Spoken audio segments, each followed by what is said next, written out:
Então vamos lá, a gente vai começar. Então abra a Bíblia de vocês lá no livro de Abacuque, no capítulo 1. Então vamos lá, gente. Então vamos começar. Aqui, no slide, está até ali, né? A queixa de Abacuque. O Abacuque, vocês devem ter lido o texto que eu mandei para vocês lá, né? Que até uma pessoa mandou uma mensagem para mim, falando assim, olha, esse texto aí, não gostei. Eu falei, por quê? Porque não tá com cara que você escreveu, não. Olha só, né? Fui questionado do texto. Eu dei risada, gente. Dei risada do nada. Acontece, né?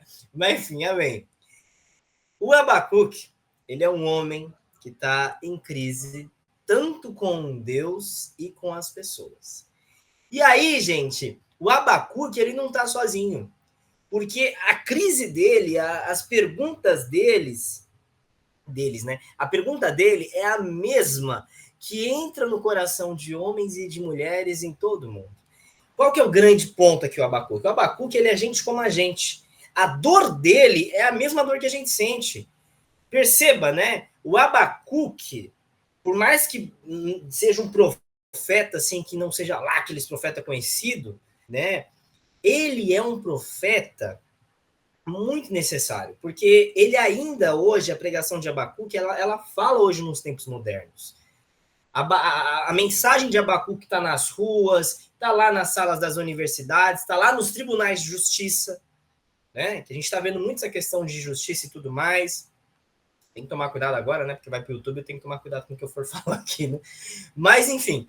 E aí, antes da gente entrar no texto mesmo, eu preciso pontuar algumas coisas. Primeira coisa aqui, antes da gente entrar no texto propriamente dito, né? As pessoas que são desobedientes a Deus, elas estão plantando e elas vão colher isso que elas estão plantando, elas vão colher um dia as consequências das suas escolhas. Por exemplo, a cidade de Jerusalém, ela estava ali o quê? Cercada pelos inimigos, né? Como é que se fala? Pronto. Ela estava cercada pelos inimigos. Por quê? Porque Jerusalém não quis ser protegida por Deus. O povo de Judá se rebelou contra Deus, né? Se rebelou contra Deus e agora eles estão ali nas mãos do inimigo. Por quê? Porque eles rejeitaram a palavra de Deus. E por eles terem rejeitado a palavra de Deus, Judá, agora, nessa situação aqui, está justamente com medo, apavorada com a presença do mal. E aí, irmãos, isso aqui traz uma lição prática para nós. Por quê? Por que isso traz uma prática para nós? A desobediência, ela tem um preço alto. Quando nós, né? Isso daqui é igual quando eu era criança, minha mãe falava alguma coisa para mim, falava, não faz isso daí não, aí você vai lá e faz, né? Tem muito disso. Por quê? Porque a desobediência, gente, ela tem um preço alto.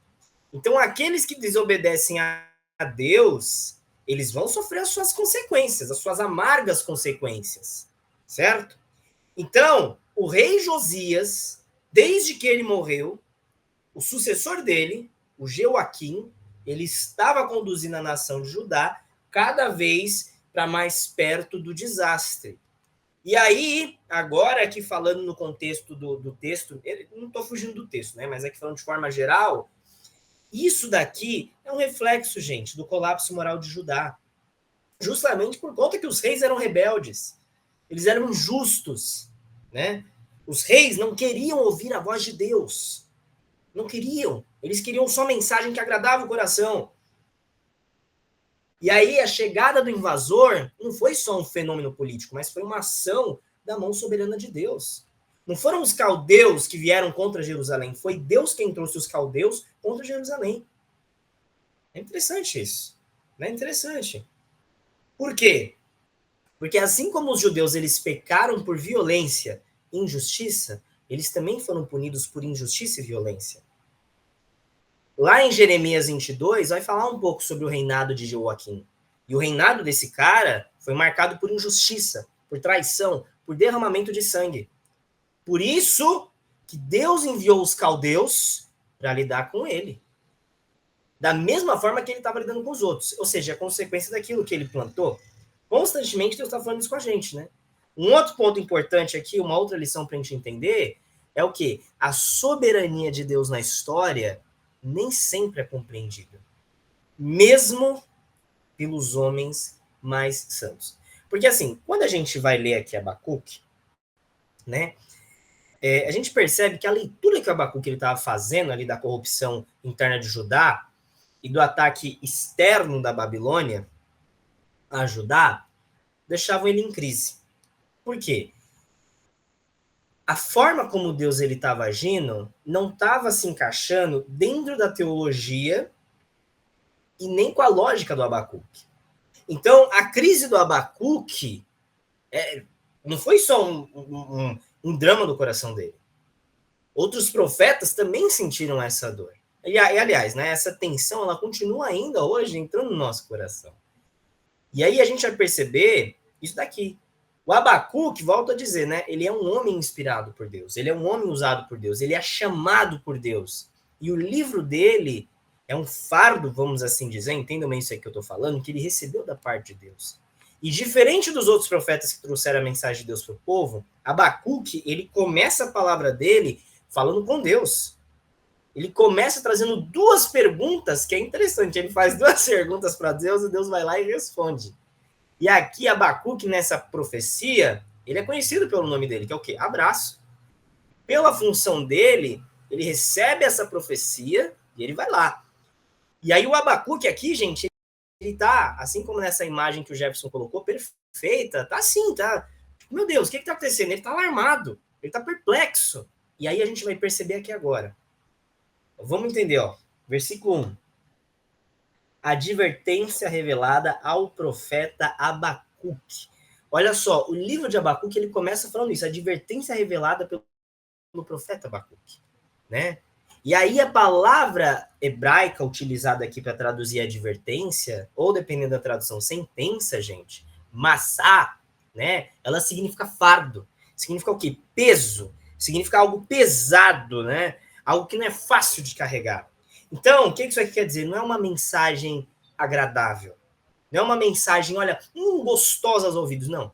É uma mensagem que está vindo para uma nação rebelde. Né? E aqui o profeta, ele chama essa mensagem deles de fardo, porque ele vai trazer uma mensagem de julgamento pesado contra a nação, sobre a nação, desculpa, a nação de Judá. E também vai trazer sobre o poder imperial dos caldeus. Né? E aí, gente, é importante a gente entender que é um peso, porque ela vai trazer juízos contra Judá e contra os seus inimigos. A gente vai perceber que Abacuque, ele começa a lamentar o pecado do povo e também começa a lamentar o pecado dos inimigos. Então, essa mensagem aqui do Abacuque não foi gerada lá porque mas o rei quer ouvir isso daqui. O rei me pagou para mim falar isso daqui. Não, né? Foi revelada de Deus para quem? Para o profeta. O Abacuque, ele não tinha propósito de agradar o rei de Judá. Ele tem que ser fiel ao rei dos reis. Nós, como cristãos, também somos assim. Temos que ser assim. A gente não tem que ter o propósito para agradar os poderosos da terra. Não. A mensagem que eu vou pregar não tem que agradar as pessoas, os poderosos da terra. Se está fazendo coisa errada, vai ouvir sim. Vai ouvir sim. Está errado, acabou. Pronto, acabou. Está errado. Não tem como a gente passar a mão na cabeça dessas coisas erradas, né, gente? Não tem como, não tem como. Se a pessoa está errada, a gente tem que falar. A gente tem que falar. Mas é o ministro, é o presidente, não interessa, tá errado, vai ouvir, a palavra de Deus falou, acabou.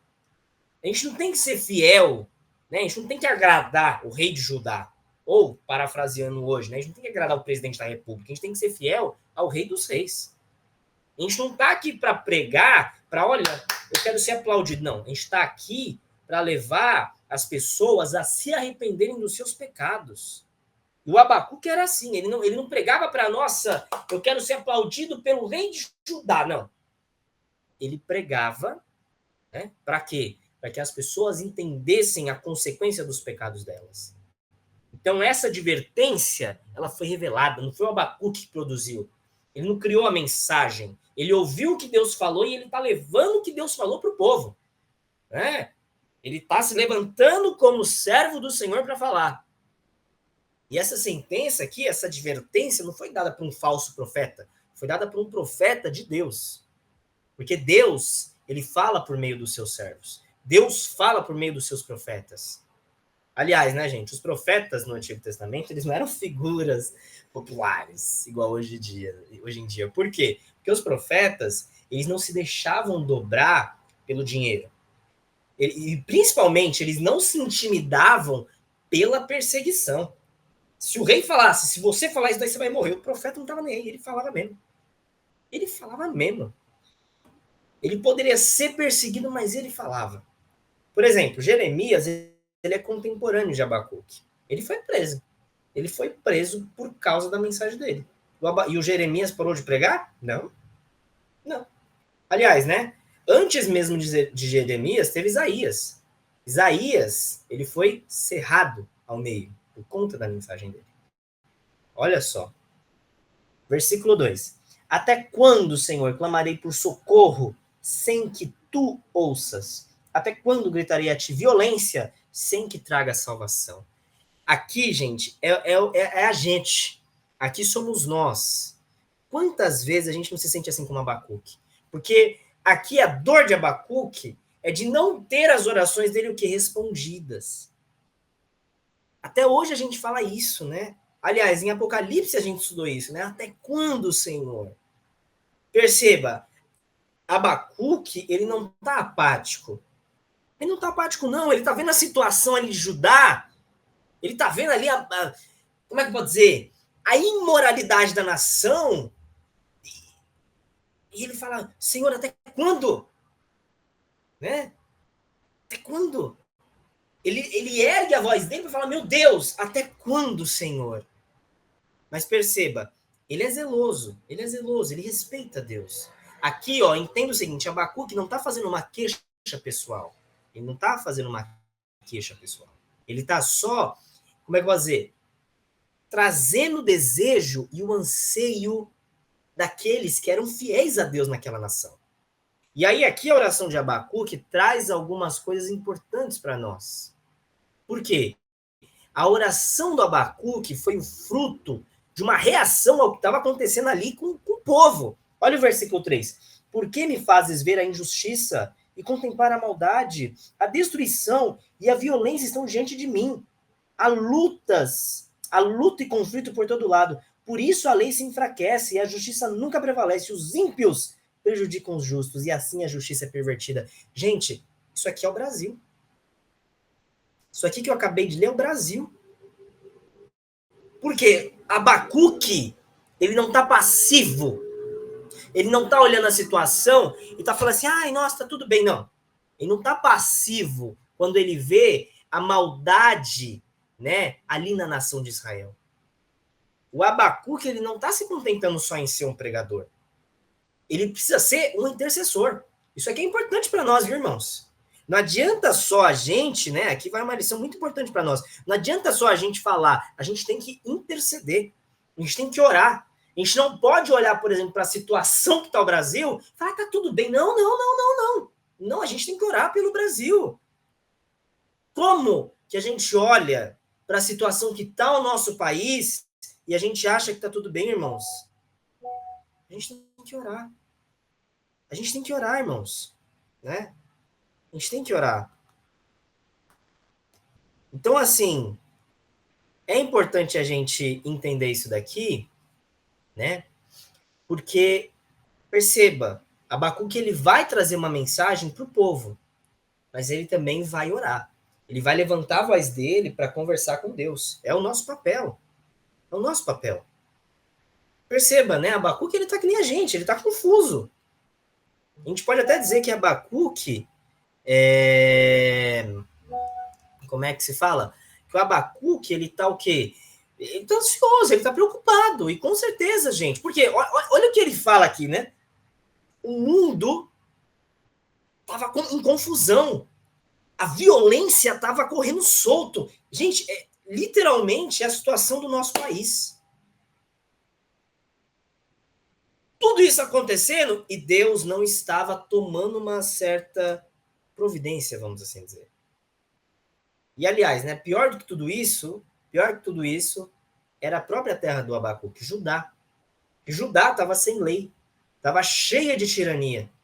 Os justos estavam sendo oprimidos, o povo estava pecando abertamente, estavam adorando falsos deuses, ídolos, os pobres estavam sendo oprimidos. Então, Abacuque, ele sabia que a situação era triste. Ele sabia que ali o que estava acontecendo em Jerusalém era o quê? O pecado estava levando Jerusalém ao quê? A sofrer muito em breve uma invasão do inimigo forte. Gente, é a situação do Brasil. É a nossa situação. Por isso que eu falei com uma mensagem atual. Uma mensagem atual.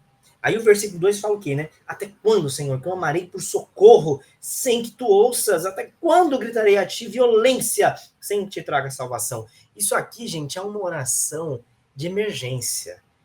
Abacuque, ele tá clamando, ele tá gritando. Ele fala isso porque é uma urgência, gente. Ele tem pressa para receber a resposta de Deus. Por quê? Porque ele tá vendo o mal andando para lá e para cá, levando o povo para a destruição, e ele não pode entender como que Deus não freia essa corrida para a morte, né?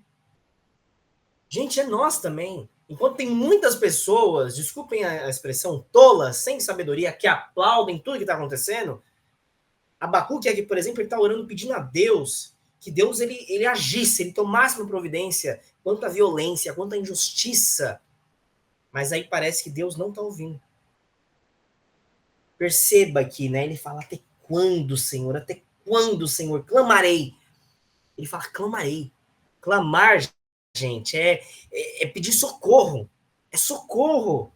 Ele até fala, até quando gritarei. Então ele primeiro pede socorro e ele está gritando.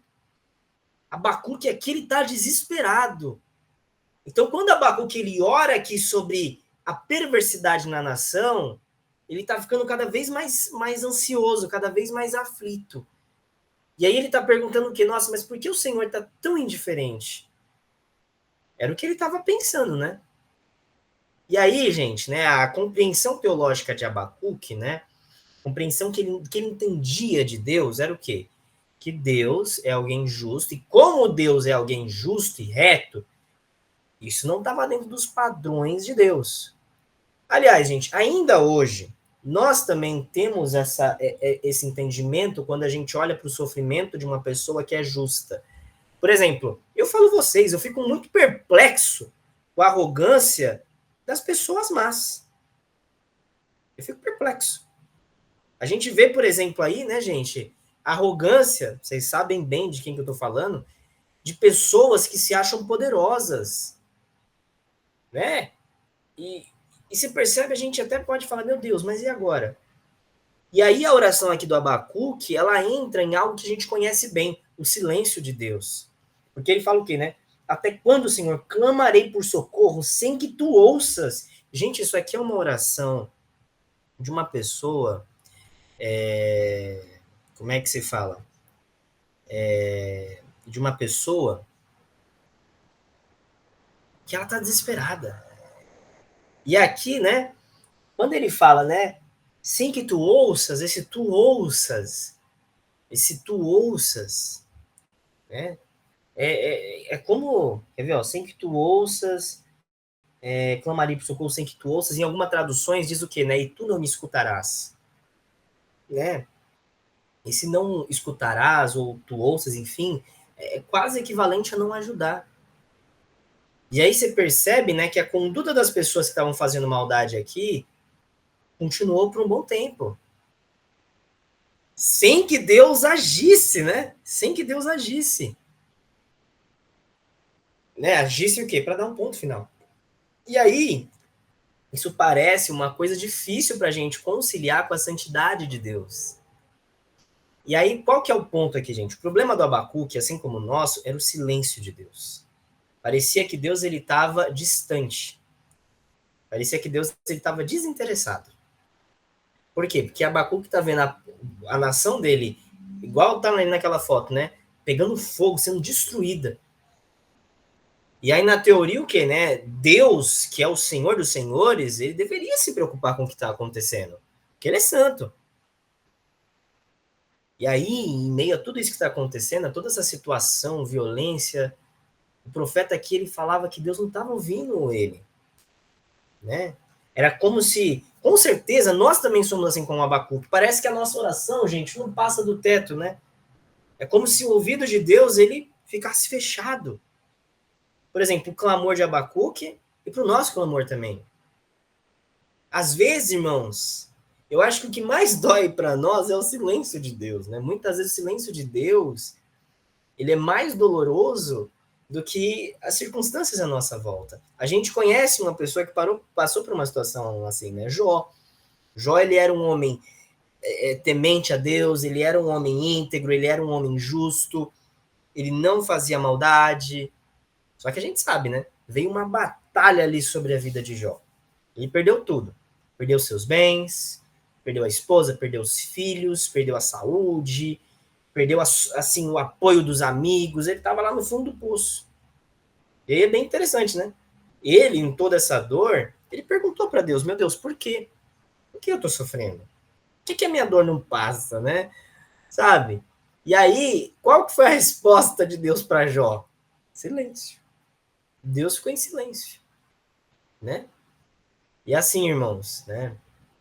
É importante a gente entender que a gente pensa assim, ah, nossa, mas Deus não responde a oração de pessoas que são pecadoras. Nós somos, né? Mas ímpios, no caso. Não, gente, às vezes Deus, ele não responde também a oração de pessoas piedosas. Jó é esse exemplo. Davi também é esse exemplo, né? Eles encontraram resposta para suas orações. Ainda hoje, irmãos, nós também passamos por essa situação. Quando Deus ele se cala, né? Quando o silêncio de Deus ele está muito presente na nossa vida, isso perturba o nosso coração. A gente fica de fato ansioso. E tanto naquela época quanto agora é difícil a gente entender o silêncio de Deus, irmãos. Porém, é importante a gente entender. Esse silêncio de Deus não significa que não existe resposta. Esse silêncio de Deus não significa que a sabedoria de Deus é incapaz de enfrentar a situação aqui que a gente está passando. Por quê? Porque Deus é soberano. Tudo está no controle dele, isso é fato. Tudo está no controle dele e ele vê todas as coisas, né? Deus vê todas as coisas. Ele sonda todas as coisas. A gente tem que aprender, irmãos, que o silêncio de Deus não é a omissão. Deus não está omisso. Por quê? Porque, segundo a Bíblia, né, o silêncio de Deus sempre precede o seu juízo. Está lá em Apocalipse 8:1. Por exemplo, para Abacuque, Deus estava parecendo apático, porque ele não estava falando, né? Ele estava em silêncio. Ele estava em silêncio. Porém, Deus, ele saiu do silêncio dele. Ele falou. E saiu para trazer o juízo. E aí, é óbvio, né, irmãos? Deus, ele tá, às vezes na nossa vida, Deus parece silencioso. A gente pode até pensar assim, né?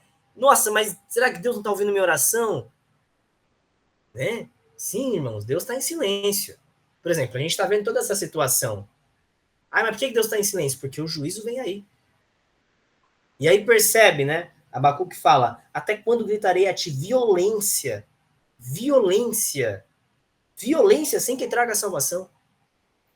Aí você percebe o quê, né? Que a oração de Abacuque, ela entra também na demora de Deus. Que além de Deus ficar em silêncio, também tem a questão da demora de Deus.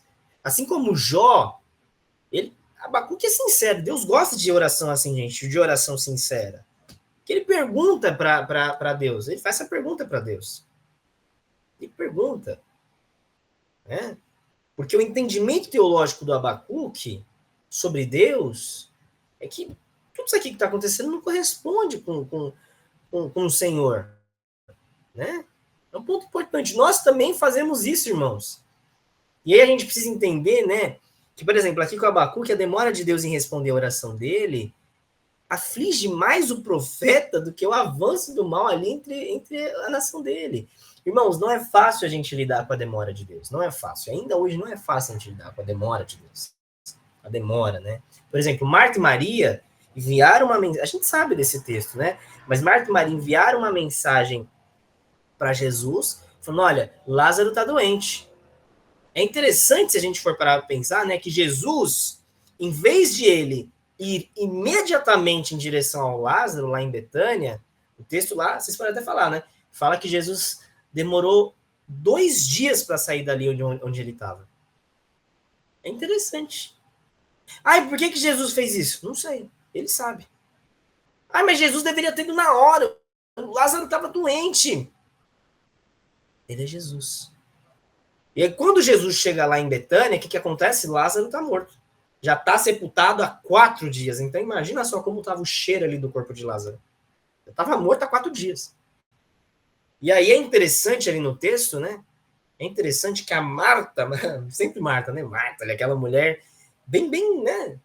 Ela fica ali, com certeza a Marta, quando ela vai até Jesus, com certeza ela estava pensando assim, meu Deus, Jesus demorou.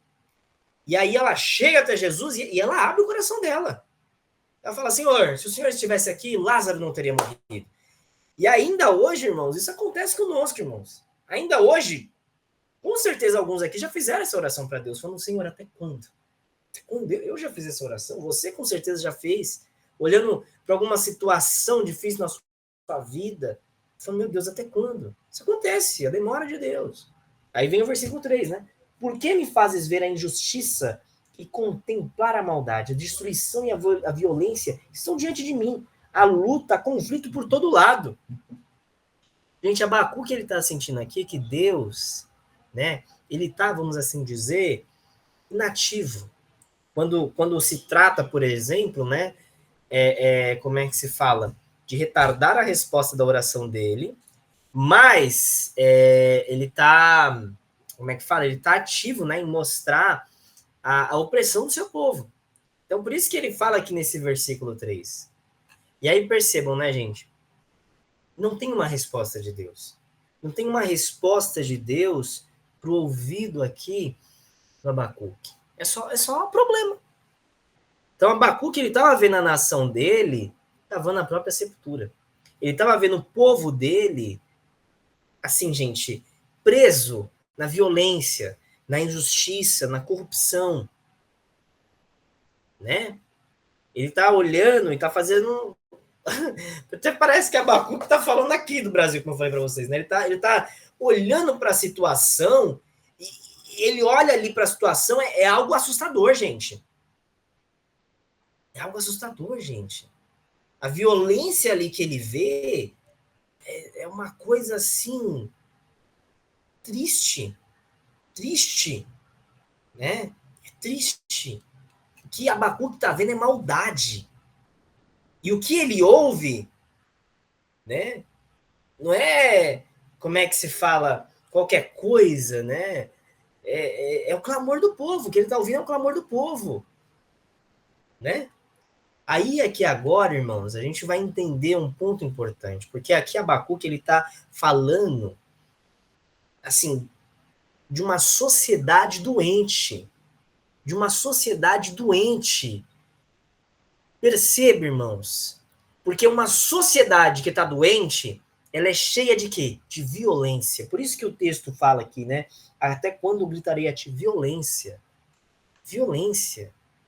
É o que o profeta estava observando. Gente, a violência ali em Judá estava presente. Estava onde? No palácio do rei, estava nos tribunais, estava na rua, estava em tudo que era lugar. A violência estava em todos os... Como é que eu vou dizer? Em todos os lugares da sociedade. Ela tinha envenenado ali a nação, né? De uma forma que o juízo de Deus não poderia ser suspenso. Ainda hoje, irmãos, vamos ser sinceros, a violência cresce. A gente está vivendo numa sociedade sem Deus, numa sociedade sem justiça, numa sociedade sem princípios. Aqueles que fazem a lei, aqueles que fazem as leis e têm autoridade e poder para aplicar, muitas vezes, vocês sabem disso, né? Eles entram em esquemas criminosos para pisar essas leis. Eles agem com maldade contra pessoas inocentes. Homens perversos, homens sanguinários, né? Estão agindo, estão desafiando o Estado de Direito, trazendo insegurança, terror. Percebam, gente, né? Que coisa triste a gente perceber. Abacuque não morreu, não. Ele está vivo. Ele está aqui agora, ó, pregando para nós. A palavra dele é atual. Uma sociedade doente também, ela é dominada, ela é controlada pela iniquidade. Porque olha só, olha o versículo 3. Por que me fazes ver a injustiça e contemplar a maldade? A destruição e a violência estão diante de mim, a luta e conflito por todo lado. Como é que se fala? E aí, irmãos, olha só. O que estava perturbando aqui o coração de Abacuque não era assim tanto a presença do mal, mas era a procedência do mal. Por quê? Olha só, a violência, a destruição, a opressão. Estava vindo do povo de Deus, gente. Olha, meu Deus. Meu Deus. Isso estava vindo do povo de Deus. Porque assim, gente, normalmente os inimigos externos eram a fonte de tragédia do povo de Deus. Só que nesse caso aqui o problema é interno. Ou seja, a corrupção moral está dentro do povo de Deus. A corrupção espiritual está dentro do povo de Deus. O que deixa ali o profeta Abacuque assim, não entendendo nada, gente. Era como pode um povo que tem que ser santo tá passando por isso. Porque, gente, essa prática de pecado era inconsistente com o que esse povo deveria fazer. Com o povo que deveria ser o quê? Santo, luz para as nações. O Abacuque olha para a nação de Judá e vê a maldade, vê o pecado prevalecendo. Né? Ele vê o povo indo para destruição. Porque algo que a gente tem que entender é que uma nação, ela nunca vai ser forte se ela está entregue ao pecado. O que derruba uma nação não é só o inimigo externo, é o pecado interno. Né? É o pecado interno. É um ponto importante para a gente entender. Nos dias de Abacuque, assim como hoje em dia, grandes problemas de injustiça a gente pode encontrar dentro do povo de Deus. A gente percebe, a igreja muitas vezes confronta o pecado lá de fora, mas não confronta o pecado interno. Aquilo que muitas vezes ofende a santidade de Deus. Aquilo que é contrário à Bíblia. A gente não confronta o mal dentro da própria igreja. A gente não confronta, não. Não confronta, não. Né? A gente percebe que, por exemplo, a violência, a opressão de Judá eram piores, né, do que esses males que eram presentes ali nos caldeus. Então, assim, o povo de Judá era o povo da aliança. Tá? Então, eles tinham que seguir a palavra de Deus. Né? Eles tinham ali a palavra de Deus, só que eles não estavam seguindo o que Deus estava falando. Estavam endurecendo o coração. Por isso que Deus, a gente vai ver o que Deus vai fazer.